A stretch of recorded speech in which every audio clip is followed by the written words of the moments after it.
And good afternoon, Producer Susan. Happy Cinco de Mayo to you. Happy Cinco de Mayo, And so it's May 5th. By the way, do you know what Cinco de Mayo commemorates? the 5th of May. No, And well, my first dog's birthday. no. Well, but why do why do the Mexican people celebrate the 5th of May? It was the end of some war. Well, there actually was a battle. For those who don't know, a lot of people mistakenly think it was Mexican Independence Day, which from No, it Spain. wasn't Independence Day, but it was a war, right? A It battle, a was a war. bit, yeah. The French, by the way, Mexico obtained its independence from Spain in 1821, 40 years earlier. Let me see what exact date it was. The French, by the way, said, we think we can take Mexico. They got this ragtag army, so the French attempted to take Mexico, which had already gained its independence from Spain 40 years earlier. So in 1862, they had the Battle of Puebla, and here we have places like called Pueblo, Colorado. But on May 5th, 1862, the ragtag Mexican army uh, trounced the French forces at the Battle of Puebla and defeated them. And after that, France just picked up and left because they got their ass kicked. So it celebrates the victory of the Mexican army over the French forces at the Battle of Puebla on May the 5th. It is not Mexican Independence Day. That happened, they achieved their independence 40 years earlier. So it was victory over the French, and that's Cinco de Mayo. So let's say you learned something you didn't know before. All right? Yep. And my dog's birthday. You know his birthday. All right. Um, so here's what we're going to try to talk about if we can fit it all in. Quote of the week is actually a joke from President Ronald Reagan telling a story about a boy selling puppies outside the Democrat and Republican fundraising rallies a few weeks apart. Um, we'll tell you why the 14,000 people who work for Spirit Airlines didn't have to lose their job and which U.S. senator is to blame for those 14,000 people losing their jobs. Did you know the blame rests with the senator and not? No, I didn't know that. We'll tell you all about that. We'll tell you about a voter fraud scheme that took place in one New Jersey town and how the candidate involved tried to pull it off and why it's just an illustration of why the SAVE Act is so important. Remember Hunter Biden? Yep. Remember Joe when his Biden's dad was son. president, he was selling pictures for $50,000 a pop, Yes. and he sold over $1 million worth of paintings? Hmm. Well, Hunter Biden's in deep financial doo-doo right now. And guess what? Nobody's buying his paintings anymore. And we'll tell you how, just a coincidence that his father's not president, nobody's buying his paintings. We'll tell you how dramatically the sale of his paintings have fallen off. Um, we'll tell you which. Now, remember last week we talked about the just insane amount of hospice fraud going around in some Yeah. places, particularly Hmm. was Los Angeles. Hmm. Well, we'll tell you which governor was made aware of the extent of hospice fraud 4 years ago and what he did about it. And let me fix this typo in my notes. All right. Um, New Jersey. When I first moved to New Jersey in 2020, you couldn't get a concealed carry permit. The police force said, "Don't even bother. We don't approve them." And then the Supreme Court came along. There was a Bruin decision, and New Jersey was forced to issue concealed carry permits. And all the Democrats said, "Oh, there's going to be, if we let everybody have guns, there's going to be shootouts over parking spaces and over red lights, and every fender bender is going to be a shootout." Well, we're going to tell you how many concealed carry permits the state of New Jersey has issued in the past 3 years, and what has happened to the gun crime rate in the state of New Jersey. Um, we have a quote from Senator John Kennedy giving his perspective on the current Iran situation, pretty humorous. And we have quote from Senator Ted Cruz telling us how you ever heard of a terrorist organization called Al-Shabaab? Yeah. It's in Somalia and it's associated with Al-Qaeda. And we'll have Senator Ted Cruz telling us how the Somalian terrorist group Al-Shabaab is being funded. And our taxpayer lease shot this week is from Nashville, where an armed carjacker attempts to steal the car of a DoorDash driver. There was only one problem. The DoorDash driver was armed as well. How do you think that one turned out? Yeah, probably not so good. Not so good. All right. Um, so here's our quote of the week from President Ronald Reagan. It's more of a joke, but I think it's pretty classic. Here we go. This was a Democratic fundraising rally at a hotel.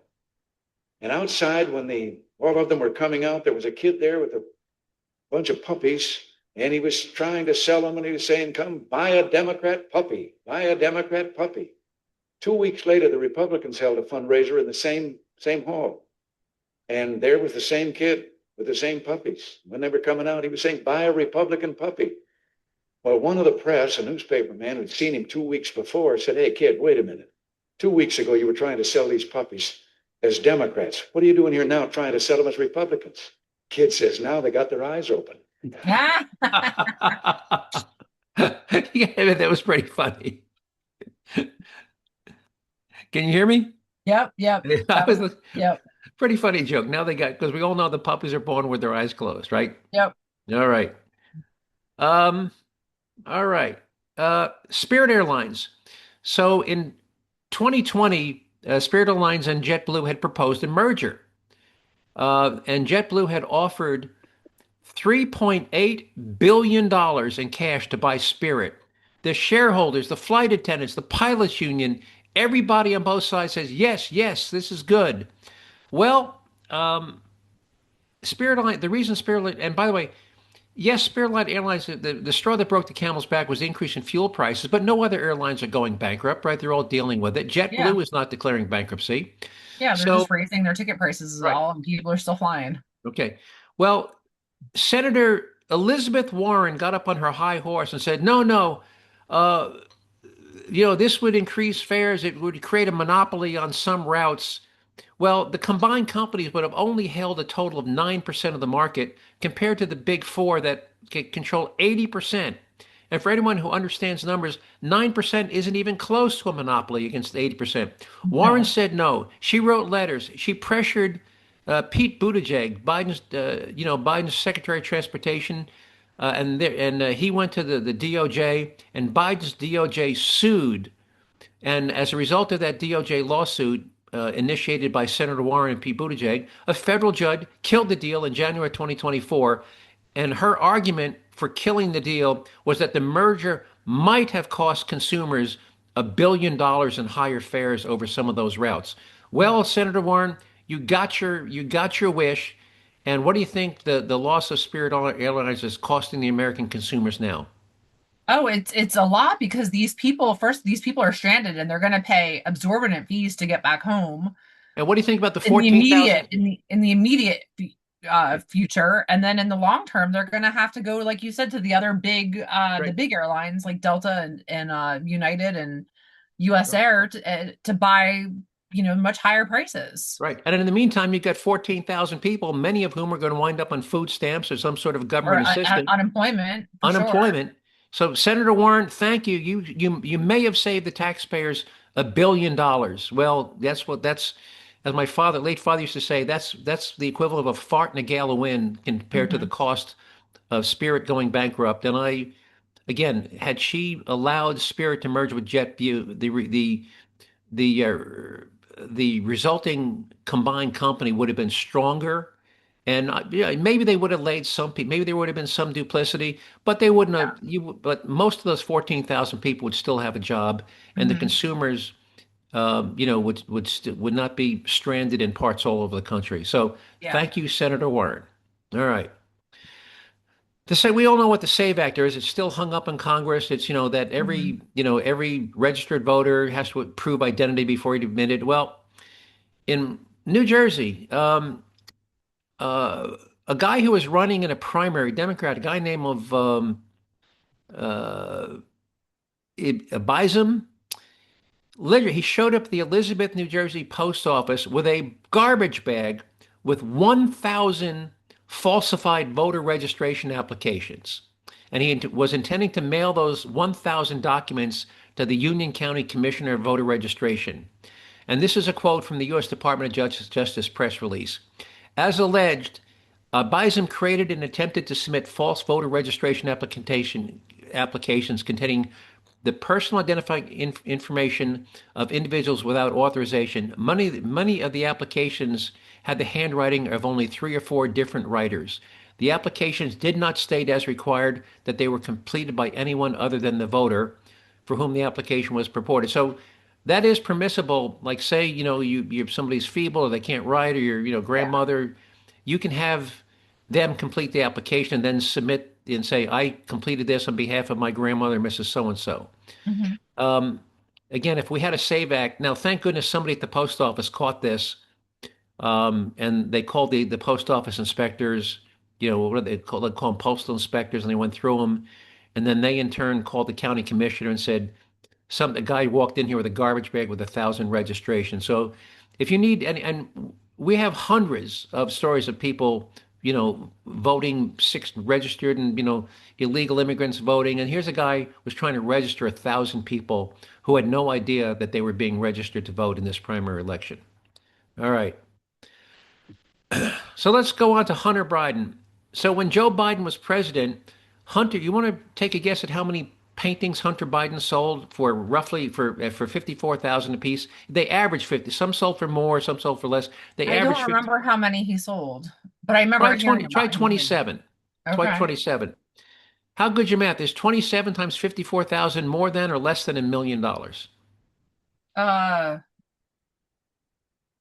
I can't. I'm trying to do that math in my It's head. more than $1 million. Okay. So he sold more than 27 paintings in 24 months. That was like one a month. Hmm. Actually, he sold most of them prior to his father's announcement that he wasn't going to run for re-election. So actually, he sold 27 paintings in 14 months. He was selling one every 2 weeks. Since his father left office, he has sold only one for 36,000, and he's now claiming to be broke. And I think I've got a clip of that. Here's Hunter. Here's Jesse Waters of Fox giving us a story of Hunter. Hunter Biden's officially broke. He just asked a judge to toss a laptop lawsuit because he's millions in debt and can't afford his lawyers. Hunter says it's hard for him to make a living.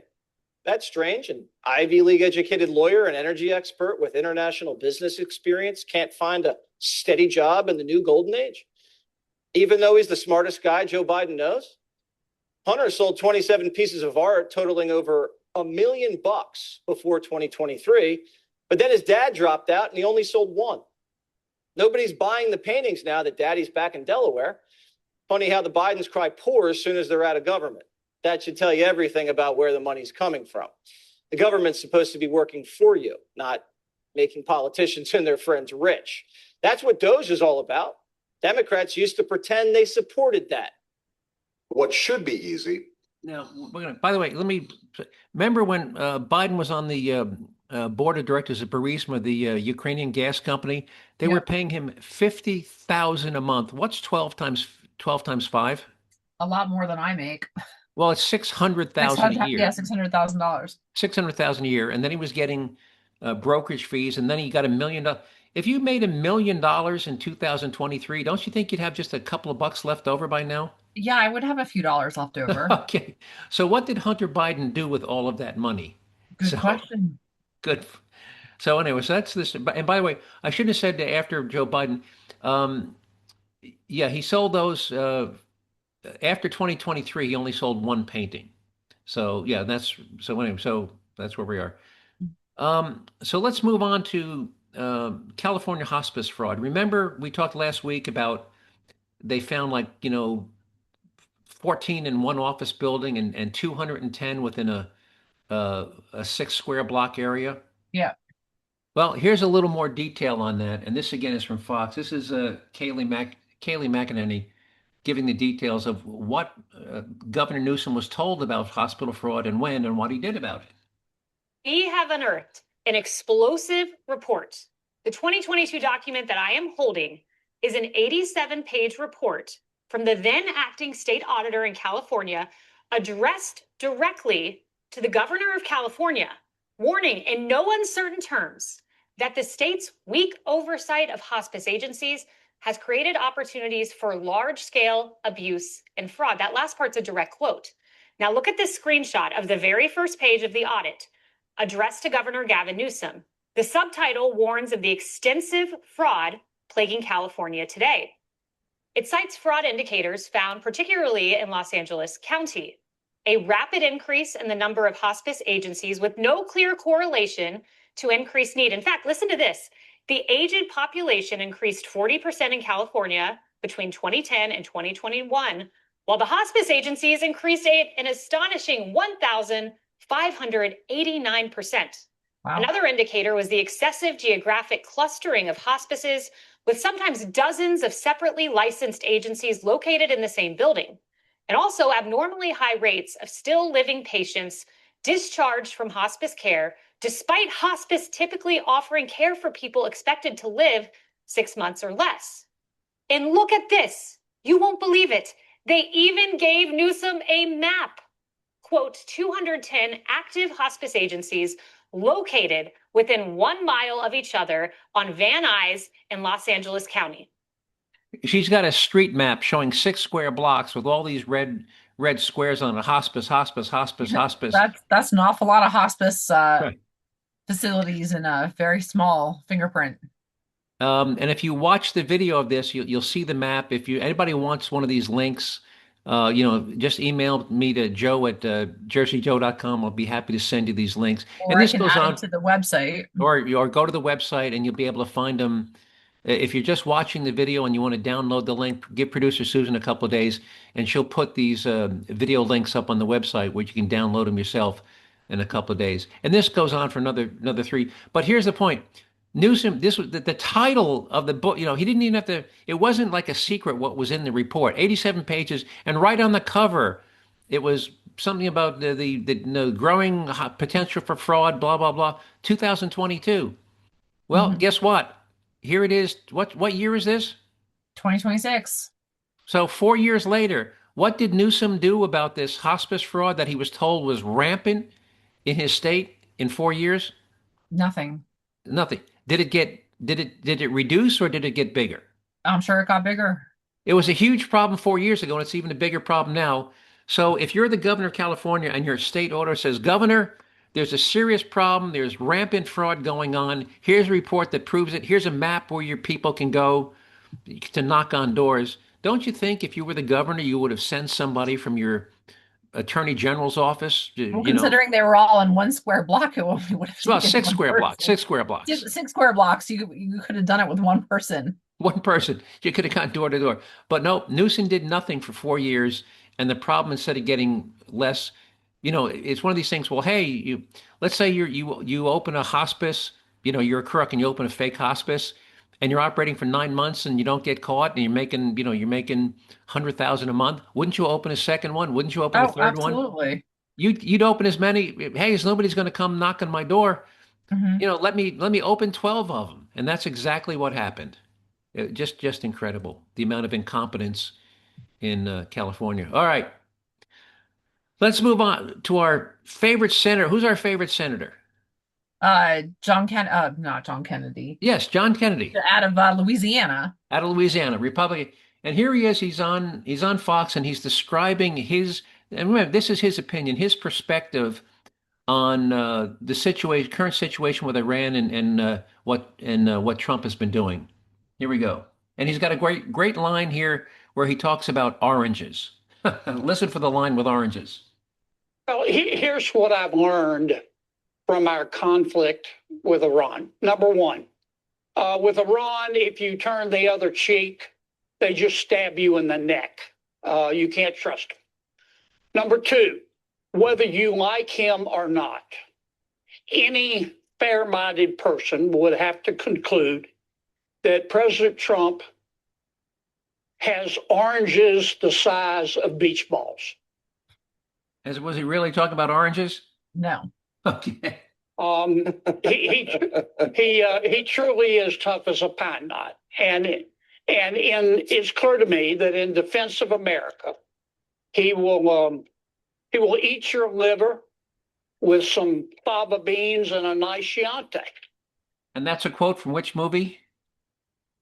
Oh, I forget what movie that is. Silence of the Lamb. Yes. Okay. Yes. The whole world knows now that America will fight, and everybody's paying attention, including our enemies and especially Iran. Number three, look, I support the blockade. I think it was a really smart move. I think we should continue it for a reasonable period of time. But honestly, we could come home tomorrow, and I think that same fair-minded person would have to conclude that we've won. And let me tell you why I said that. Why did we go in? We destroyed most of Iran's nuclear weapons program last June when we bombed them. But our spies picked up that Iran, after that, decided to change their plan. Their new plan was to produce so many missiles, ballistic, cruise, and drones, stockpile so many missiles that they could turn to America and say, look, we're going to restart our nuclear program. And if you bomb us again, you can, but we're going to destroy the Middle East with our stockpile of missiles. And by the way, we can hit Berlin and London and Paris. Now, we couldn't let that happen. And President Trump didn't let that happen. And I don't think the American people fully understand what we have done to Iran. I hated to do it, but it's like the aftermath of a collision between the Hindenburg and the Titanic. I mean, it's something like out of Mad Max 4. It'll be 15 years before Iran can come back, and the blockade is going to further undermine their ability to produce nuclear weapons. So, what do you think of Senator Kennedy? Is he on point? He's right. President Trump followed through on all the other promises that the other past presidents made. They made promises and never followed through. Yep. He said he was going to do the same exact thing that everybody else said they were going to do, but his actions spoke louder than his words. He actually followed through. Yeah, remember last week? Yep. It hurts. I think with this and the tariffs, I think both things that what Americans don't understand is that, yeah, this is going to hurt in the short term. It's hurting. I can't even fill up my bank card shuts off at $100 and my car's not full at $100 right now. Can you imagine? Yeah, it hurts in the short term, but in the long term, this is going to benefit the people of Iran and it's going to benefit the people of the rest of the world. And the same thing with the tariffs. Yeah, it's hurting us, but it's bringing back jobs to America. And those to incentivize companies to come back to America doesn't happen overnight. It takes time to bring these companies back. Right. Now, let me ask you, can you imagine what would have happened to gas prices if Iran had launched a nuclear missile at Israel? Oh yeah, we'd be paying $10 a gallon. At least. I mean, gas prices would have been insane because, yeah, and all the reports said Iran was within weeks of having enough enriched uranium to produce 11 nuclear warheads. And again, had just one nuclear missile landed in Israel. And by the way, it doesn't even have to land. You know, when you launch a nuclear missile, they typically now they time them so they explode in midair. So even before they can be shot down, you could have a devastating nuclear attack. So if you think, $4.25 a gallon is bad, just imagine what would have happened if Iran had been allowed to launch a nuclear missile, a month, it would have been right around now, they would have been ready to launch. So, and you're right, last week we followed through. Yeah. And last week we played the clips of Obama, Biden, and Hillary Clinton all saying, we won't let this happen. We will never permit this. Well, they didn't do squat they didn't do anything about it. When push came to shove. And when this war first started a few weeks ago, the Iranian people were actually grateful because one of the things that he said is that he wanted to give Iran back to the people. Yep. And the Iranian people are grateful that he intervened and helped them get their country back. Yep. And I still think that there's a chance that the existing religious zealots running the country may in fact get overturned. I can only cross my fingers and hope. Hey, how much time we got? Oh, you got about 10 minutes. Okay, good. So real quick, you want to move on or you want to stay with this for a bit? No, we can move on. All right. So in the lead in, we talked about New Jersey and never issuing concealed carry. Well, a couple of months ago, outgoing Governor Phil Murphy proudly took credit for decline in gun crimes of more than 50% in the past 3 years that had dropped from an average of 1,300 per year in 2023 to just 560 in 2025. Well, but what else happened in 2023? Well, in July of 2022, the Supreme Court issued its Bruin decision requiring all states, telling them you have to issue concealed weapon carry permits to all eligible applicants unless there's a disqualifying event, such as a felony conviction or domestic violence. While that mandate resulted in the monthly number of concealed carry permits to skyrocket from an average of less than 60. And those were typically issued to private security companies, armed bodyguards. You want to guess it went from 60 per month? You want to guess what it went up to after the Bruin decision? 200 a month? 4,000 a month. Wow. 4,000 a month, which is 50 more than, well, it's 50,000 a year. Wow. And all the Democrats are saying, well, we can't do this because, there's going to be shootouts over parking spots and every fender bender. No, 50, and that's per year. So 50,000 per year, 3 years. That's 150,000 concealed carry permits issued in this state over that same three But year also, period. what's the population in New Jersey? About 7 million. 7 million. Okay. All right. So you issued 150,000 new concealed carry permits, and gun crimes got cut by 60%, more than half. They went from 1,300 per year to 560 per year. And Murphy is giving no credit to the fact that you now have 150,000 people who are able to carry concealed weapons. But this is not shocking at all because we see these statistics across look at the entire United States, every state that has these permits being issued, especially out in the Midwest, the central United States. But the states that have the toughest gun laws have the worst crime: New York, New Jersey, California. Exactly. Chicago, yep. Illinois. Yeah, Illinois, those but Chicago in particular. Yeah, those right. 4 states have the toughest gun control laws and the worst gun crime rates. Exactly. There's an inverse correlation. And then you go to places like Colorado and Wyoming and Montana, where everybody's got a gun on Idaho, and Texas. There's hardly any crime. Montana, yeah, because everybody has a gun. Right. Because you don't mess with people carrying guns. Somebody once said an armed population is a polite population. Yeah. All right. I want to move on to Senator Ted Cruz, and he's going to talk about the Somalia money. And just a background, Al-Shabaab is a Somalia-based militant jihadist terrorist group affiliated with Al-Qaeda, and it has been labeled as the largest, wealthiest, and most lethal Al-Qaeda affiliate. And its aim is to overthrow the Somali government, impose Sharia law. Well, here's Senator Ted Cruz telling us where they get their money from. I'll give you one of the most stunning facts about this fraud. Do you know who the single largest funder of Al-Shabaab, the radical Islamic terror group in Somalia, is? We are. The Minnesota taxpayers, the number one funder. Right. And why did the Democrats do this? The Democrats did this because they're buying votes. They're buying votes from the Somali community in Minnesota, and they're buying political support. They're bundling campaign donations. And you know what? It's not just Minnesota. It's California. It's New York. It's Illinois. It's these big blue states that are fundamentally corrupt. And there are tens of billions of dollars that are being stolen. And she had so many connections to people that stole the money. So much of that money came back into her coffers. She knew so many of the people. This was blatantly obvious in the community. He was talking about Ilhan Omar, and I think we've talked a couple of weeks back about how at the Customs and Border Patrol, these people out there, they literally had large suitcases full of $100 bills, and they were declaring them. They weren't trying to smuggle them out. If you're taking more than 10,000 out of the country, you have to fill out a form, right? Yeah. They were filling out the forms. So, I got $1.6 million in this suitcase, and they were literally flying it back to Somalia. And so, yes. The Minnesota taxpayers and in some part the federal government were funding Al-Shabaab, the Al-Qaeda terrorist group in Somalia. Mm-hmm. All right. We got time for a taxpayer relief shot? Yeah, we have about 5 minutes.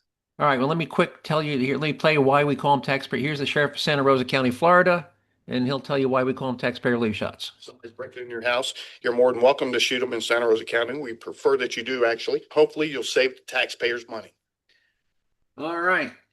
So here we go. This is comes to us from Nashville, where a DoorDash driver goes to pick up some food at a Chick-fil-A, gets back into his car. And by the way, typically DoorDash drivers, because they go into hospitals and offices, they don't carry a gun on their belt, but they can keep a gun in their car.